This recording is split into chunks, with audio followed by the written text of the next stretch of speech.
Aurélie, cette question à présent, à quoi va ressembler le futur trolleybus de Nantes? Eh bien, vous allez découvrir, puisque le premier véhicule des 25 commandé au constructeur S est arrivé à Ludre.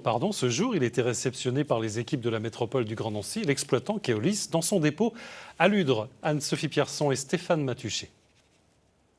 Il est bleu, il est neuf et il est enfin là. Le premier exemplaire du trolley nancéen a été dévoilé dans les entrepôts de Keolis. Un véhicule qui doit tourner la page du tram sur pneus. Alors pour éviter toute déconvenue, la métropole a surtout fait le choix d'un constructeur.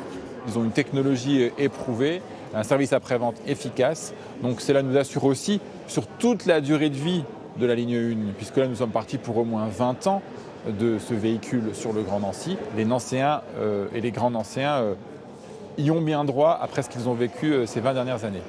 24 mètres de long, 154 places, dont 46 assises. Voici donc le nouveau trolley, avec un carnet de commandes bien rempli et des véhicules en circulation un peu partout en France. Gage de solidité, le constructeur suisse a su répondre aux exigences du Grand Nancy. Ça reste souple. Et surtout, il y a un point aussi qui est très important.